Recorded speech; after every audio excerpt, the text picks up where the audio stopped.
In the mind.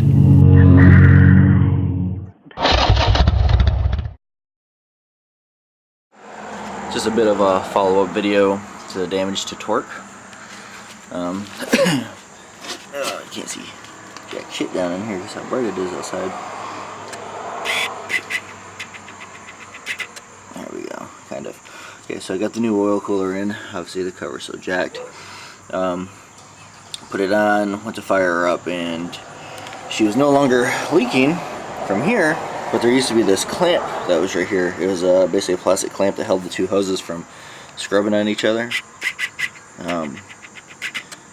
And the hose that was, this hose here was behind that clamp. It was spun, so I'm assuming when I hit the curb it rolled through here, which is probably what broke this piece here, and it was pouring out oil from it. So what I ended up having to do is I actually cut the fittings off, which you can see that's no, come on, you.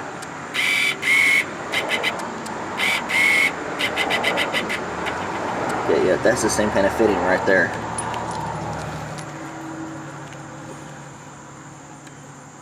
So I cut it off.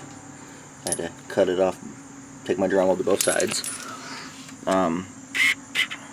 You know, it had to be cut off at both ends.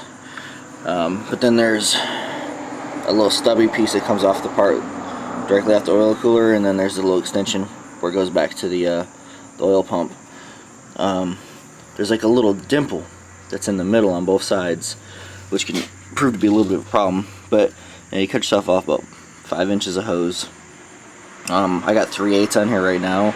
Should probably be 5/16. This 5/16 is a little bit tighter, and 3/8 just kind of it wasn't a snug fit. I didn't have to force it. It just kind of went on.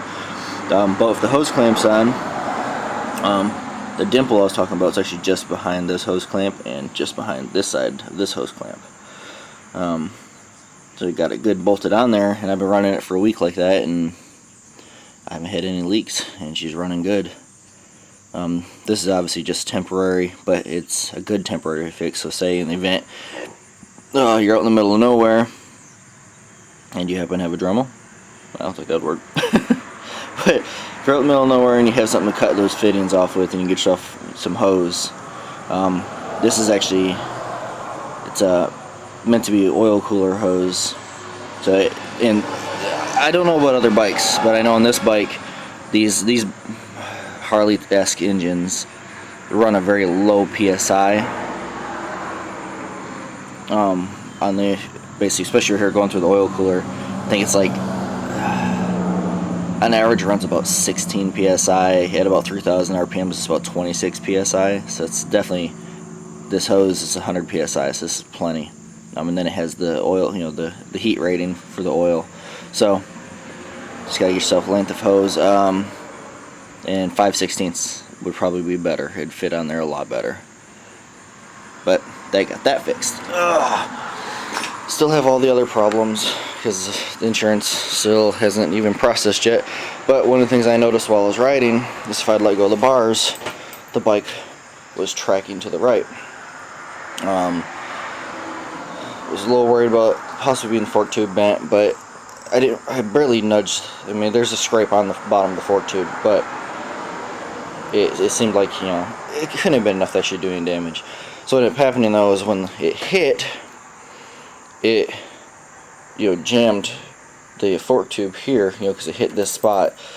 It actually caused the fork tube to spin in the upper triple tree, basically putting them where they were offset to where it was like tweaked like this in the tubes or in the clamps. So I just had to unclamp it and play with it a little bit and got her back straight. I think she still might be slightly off center right now, but it's tracking straight. If I let go of the bars while coasting, it just tracks straight, so that's good.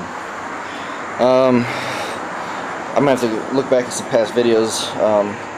Lauren was pointing out that this gap is uneven, and I don't recall personally if it was this high all the way around. I want to say it was, so there's a chance that this part right here got bent in. As you can see, the scrub marks from where it went down. There's a chance this part got bent in, causing it to be tighter. Headlight assembly bounces around, mostly because the bottom bolt has come free.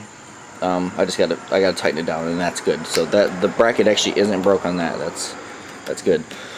Other than that, everything else seems to be okay. Other than, you know, the parts that are broken and scrubbed up that need to be replaced. Mirrors really don't like me right now, and the handlebars are bent. I was hoping they weren't, but they are. But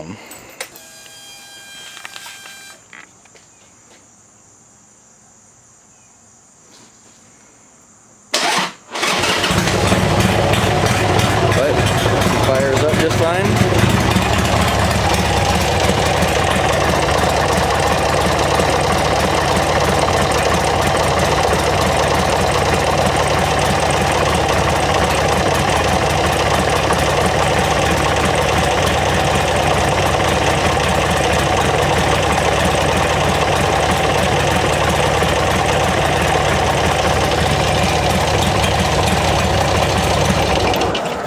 No oil leak. So that's the end of this video for now.